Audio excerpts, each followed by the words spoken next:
Namaste. Based on astrology, many a times people condemn you. People say that your horoscope is very bad. People say that there are certain very malefic planetary aspects in your chart. Some people will label you as a manglik.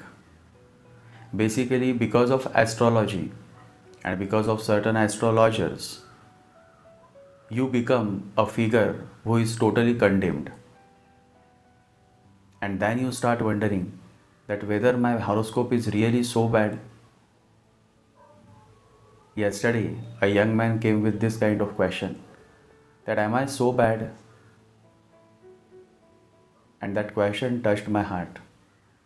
And so, I thought that there must be many people just like this young man who may feel so low. And so, I have briefly talked on this subject in this podcast. And I have also shared a beautiful Buddha story. So there are many insights in this podcast. And if you have been following me very closely, you will definitely listen to this podcast and also learn many new insights that I have shared. So let's begin.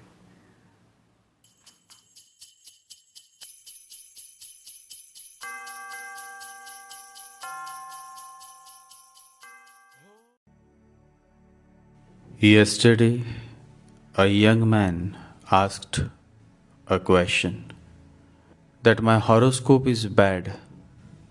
Certain people told me that your horoscope is bad. It is so bad that it should be thrown in a dustbin. I said to him, you please sit down. No horoscope is bad and no horoscope is good either. Good and bad is the play of the mind, and the mind is a monkey. Always remember, truth can be very shattering. It is the truth that there is no good, no bad, that nothing is right and nothing is wrong. Everything is as it is.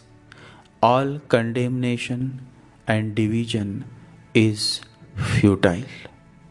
Always remember, you are the child of God and God loves you.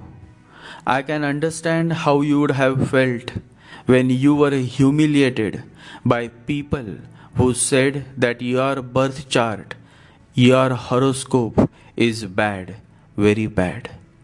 But don't worry. Such men and women are fast asleep, and those who are asleep cannot help you with the truth. And the truth is that every kundali, every horoscope comes with a certain purpose. Something has to be done. Some unfinished business has to be finished. You are not born accidentally. The universe has a purpose to be met through you. So then, how come you become useless? How can anybody call you useless? How can you become bad? How can your horoscope be labeled as bad? Bhagwan Raman Maharshi says, there is nothing wrong with God's creation. Mystery and suffering only exist in the mind. Good or bad is totally based on situations. If a knife becomes your shield and you can save yourself, protect yourself, then the knife becomes your savior.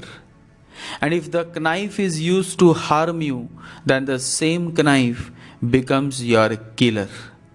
Now if you ask me whether a knife is good or bad, then the answer is impossible. A conscious person would never label anything or any person as good or bad. He is perfectly aware that it all depends on what purpose is. If the purpose is good, then even a knife becomes God. Once it happened. A young man, and what a man he was, simple, hardworking, and always helpful to all the people of his village. One day he lost his wife. She died in an accident. After a few days, he lost his daughter. She fell sick and he was short of money. The doctor won't come, and the only daughter that he had took her last breath at midnight when the whole village was fast asleep. She was only 6 years old, and now the young man had to take her dead body all the way to the graveyard, all alone. Now there was nobody in his life. Everything was lost. Everything was gone. People started gossiping. This man must have done many sins in his past life. Some would say, this man must be a curse to our village. And some said, how ill-fated this man is. And slowly, all the villagers started condemning him. They started maintaining distance from him. Now the young man, left out by all, took to drinking. He became a drunkard. And every day he was found with a bottle in his hand, swinging around, walking through the narrow lanes of the village. The villagers decided to kick him out of the village, but they couldn't. The law of the land would not let them do so. And so they all would try by every means and ways to ridicule him, to insult him, to treat him like an animal. And the young man would laugh. He would simply laugh and move on. At times, a few villagers would beat him and he would start bleeding. And yet he would not say anything. He would just slip out and keep moving from one place to the other. One day, it started raining, and the rains were so heavily showering that the village was flooded with rainwater. The rains were not stopping. Many houses were flooded. People became homeless. The crying of the woman, the crying of the children, the havoc all around. And the young man could not control himself. He could not see dying children and the plight of the woman of his village. And so for the first time in his life, he looked up in the sky and said, God, if you stop the rain, I will stop drinking. And that is my word. And the miracle happened. The rain stopped. God said, if by stopping the rains, one good thing is happening, if one man is waking up from his sleep, then it is worth it. And the rains stopped. And the man started crying. He became one of the greatest lovers of God that the world has ever known. The villagers came and said, you saved our lives. You please stay with us. We will help you in every way we can. But the young man was fired up. He was no more the same. He said, I am leaving now. The call from the mountains has come. God has chosen me and my journey has begun. And it is said that the young man went on to become one of the finest yogis that the world has ever known. A man who was condemned, a man who was beaten to bleed, a man who was labeled as mad and bad becomes the finest yogi. Everything is possible. And I say it to all my listeners, everything is possible. Only if your heart is pure, only if you are a man of heart and not of head. People are shallow. The majority is shallow. They are quick to judge. Rarely they can observe, and observation without evaluation is the highest form of intelligence. Always remember, The ability to observe without evaluating is the highest form of intelligence. Observe, a very deep word. The yogi only observes, deep observation. The yogi will never label you as mad or bad. He will simply observe you. Through this observation, he may feel sorry for you. He may feel compassion for you. He may try to help you and not condemn you. Compassion will cure more evil than condemnation, is what a true yogi believes in. But certain astrologers are quick to condemn, quick to label someone as bad, and that is the greatest tragedy of this human world. It is shallow, so shallow that the real yogi is therefore not found in this crowd. He moves as an individual because he is perfectly aware that truth happens to an individual and not to a crowd. Always remember, truth happens to individuals and not to crowds. Your mind is made to believe that your horoscope is bad. Belief is pure poison. Never believe a thing. Experiment, live it thoroughly, so that you can say on your own authority that it is true. Always remember, an intelligent man never believes. He experiments, and then based on his experiments, his own experience, he comes to the truth of the matter.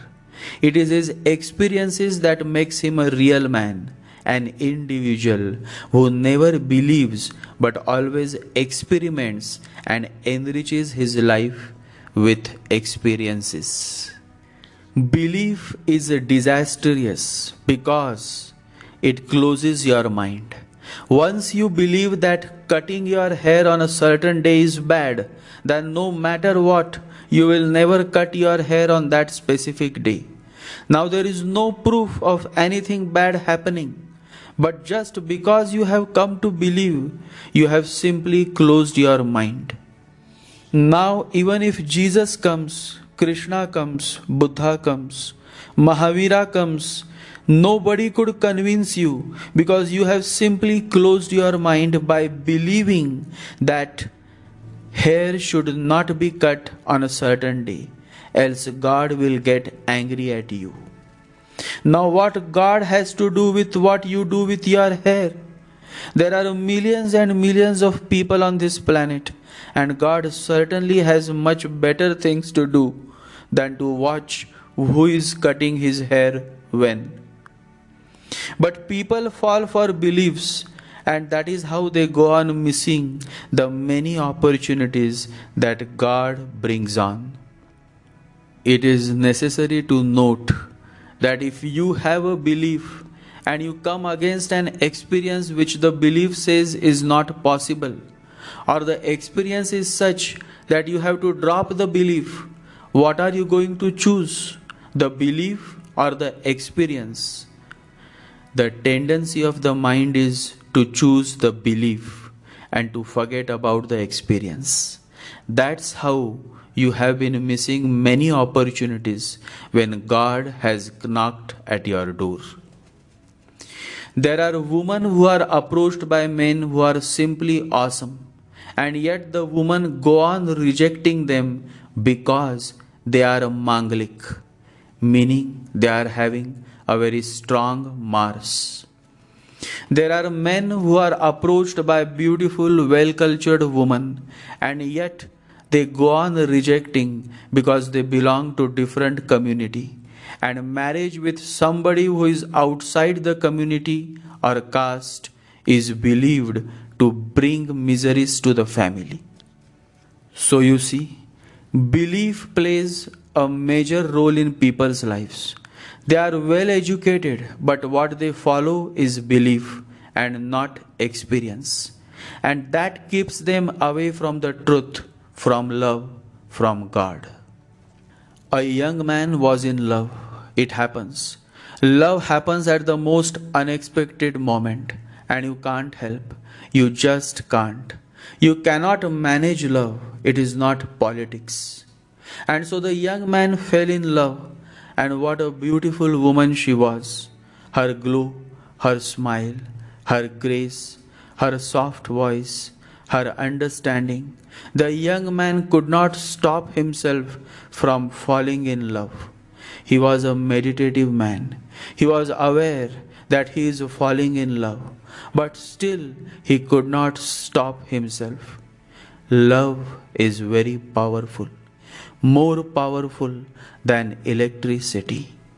And so love blossomed. He fell madly in love with that woman.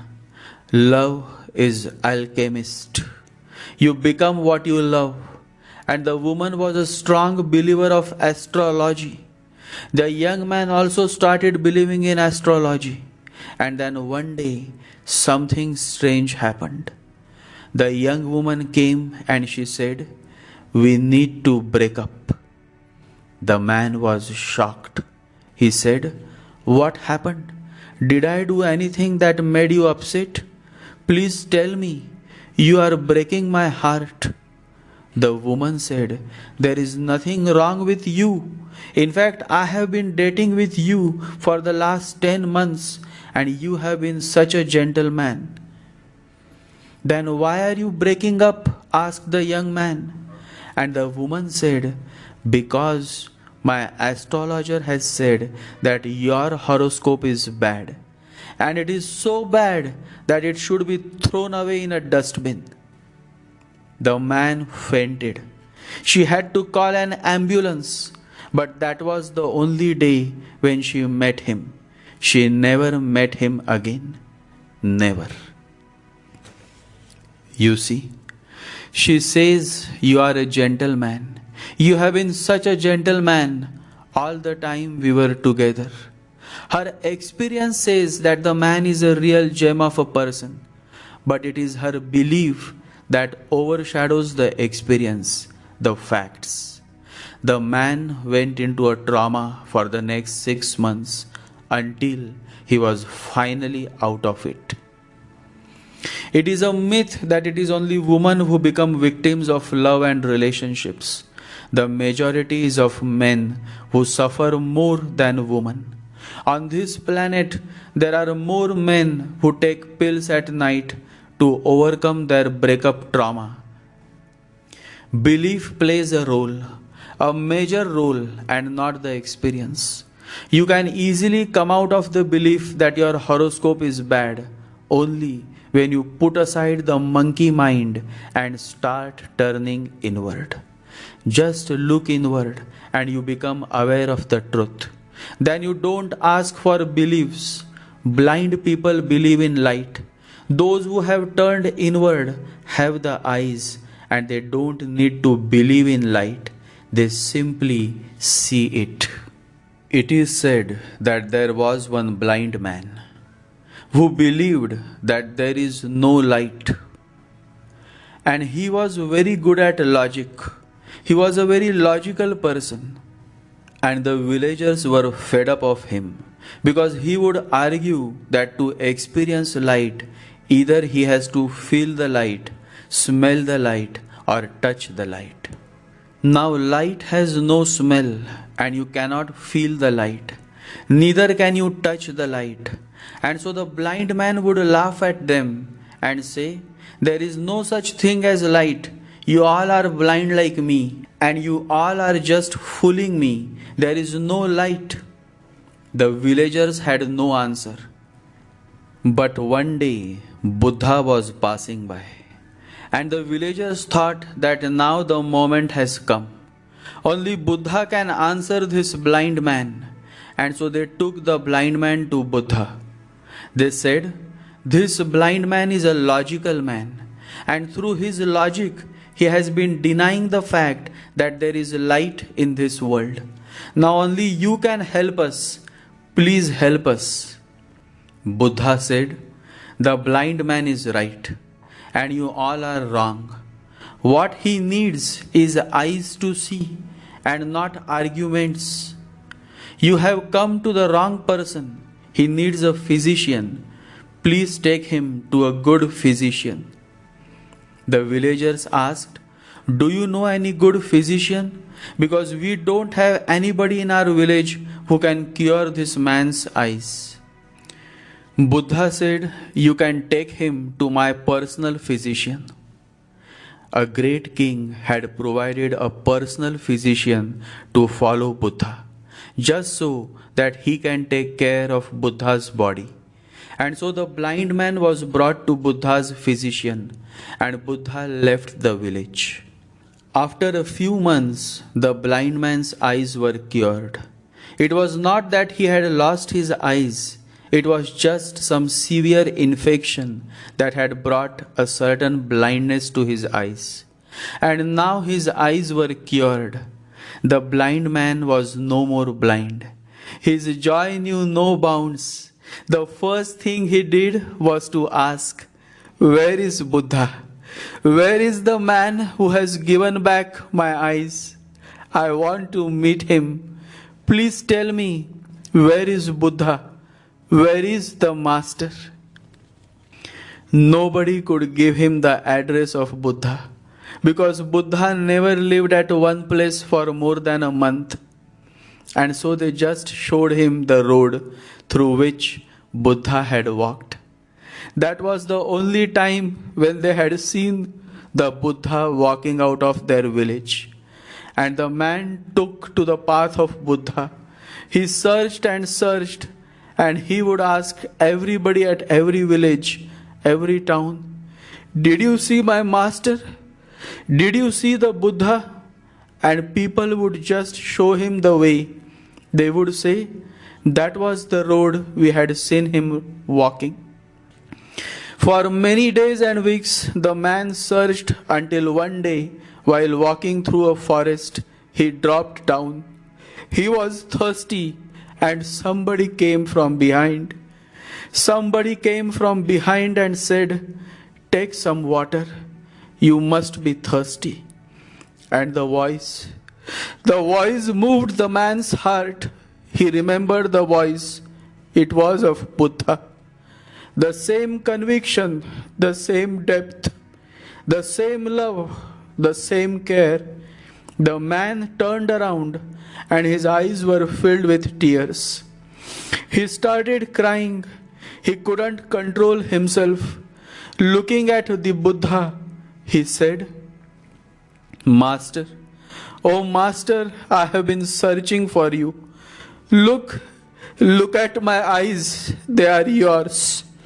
They are a gift of yours. How should I thank you? Because of you, I got back my eyes. And to meet you, to share this joy with you, I have been searching you all this while." Buddha said, "Look now, I have come. Now you can relax. Whenever my devotee thirsts for me, I come. My legs move towards those who are deeply in love with me. In deeply who are thirsty for my love, you relax. Now I am with you." And the man relaxed. He relaxed so much in the existence that he went into a trance. He transited the moment Buddha touched him with his presence. The man became one of the greatest lovers of Buddha. And whenever anybody would ask him, "What is the reason you love Buddha?" he would answer in one word, experience. Experience matters, not belief. The man experienced the compassion of Buddha. Buddha provided his personal physician to treat the blind man. And who would offer his or her personal physician to a complete stranger? But it was Buddha's compassion, his love, his grace that moved the blind man. To him, Buddha was godly. And godliness is not something that can be proved or disproved by your logic. Godliness is something that can only be experienced. And so, before you start believing that what has been told you is the truth, my appeal to you and through your question to all my listeners is that instead of believing, instead of falling prey to your belief, turn inwards and experience who you really are by being more and more meditative. Discover yourself, otherwise, you have to depend on other people's opinions who don't know themselves. Once you become a meditative man, you don't have to rely on what others say about you. Then there is a certain depth to your life, a certain music to your life. Then everything around you is the same, but you are no more the same. Then the noise on the outside remains, but the peace within you remains undisturbed by the noise on the outside. Then you are truly transforming. Then you are in the true sense progressing, growing. For the real growth is the growth within. When your belief drives your life, you become a coward. You become a closed mind. You become fearful. And then this fear compels you to find some support to comfort you. Remember, the more you go on believing, the more you would destroy all the possibilities to live your life to the fullest. Remember, life begins where fear ends. My whole message through this sharing is that focus on your own experiences and drop all your beliefs. Only then a beautiful person within you will evolve. Only then there is a possibility for you all to live a joyous, happy life. And this is what we all are here for, to live a happy life. But it is our ignorance, our beliefs that come in the way. And then you wonder, what is wrong with my life? Nothing is wrong with your life. If at all there is anything wrong, then it is within you. And unless and until you start turning inwards, unless and until you start meditating, you will continue to live your life by relying on others. You will continue to focus on the outside, and you will continue to miss the fact that nothing on the outside can be controlled, but only from within. Just watch. Someone today is a friend, tomorrow becomes a stranger. Someone today likes you, tomorrow dislikes you. Someone you have been trusting betrays you someday. You should never rely on that which is on the outside. You have absolutely no control on that which is on the outside. People change, situations change, life goes on changing. People come and go, and there are many who will come and go. You just have to watch by being a witness. Meditation is witnessing. To meditate means to become a witness. Watch from your inner sky and let the clouds float. Become just a watcher and remember, clouds will come and go. You can remain indifferent. Witness. Just witness the many thoughts that come to your mind. You don't have to struggle. You don't have to entangle yourself in those thoughts.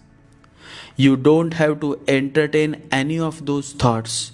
You just have to treat all those thoughts as visitors.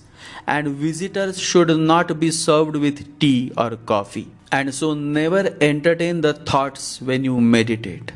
The very base of meditation is the witnessing.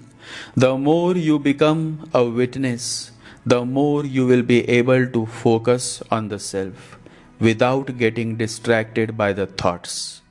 When there are thoughts, it is a distraction. When there are no thoughts, it is meditation, says the greatest spiritual master, Bhagwan Raman Maharshi. The key is to witness while you meditate, and the same key also enables you to overcome the many challenges of material life as well. Always remember that nothing is bad and nothing is good. It is your perception that you go on labeling people as good or bad. In reality, there is nothing that can be said as good or bad. It is your interpretation. You see a flower outside your window and you say, "How beautiful is this flower?" Somebody else who is walking on the road looks at the same flower and says, "Looks like a boring flower, no colors, plain white." Now the flower exists in its own authenticity. It has nothing to do with what others have to say about it or are saying about it. Be like that flower. Be engrossed in your authenticity. And then millions and millions of people may interpret you as good or bad, may label you as good or bad, and yet it will not make any difference to you.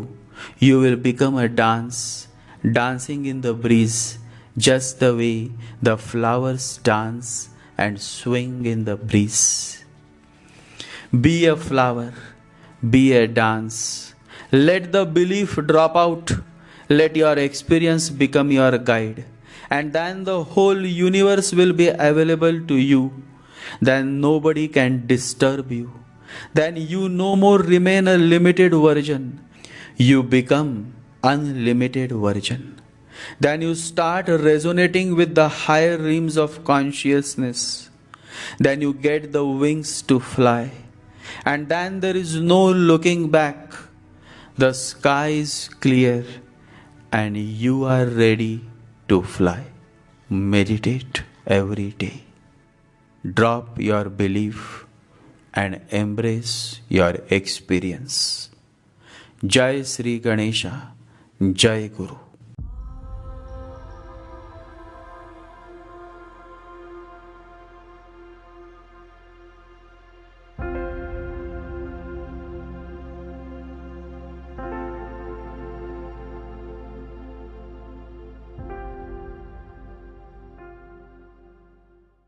Om Gam Ganapataye Namaha. Om Gam Ganapataye Namaha. Om Gam Ganapataye Namaha.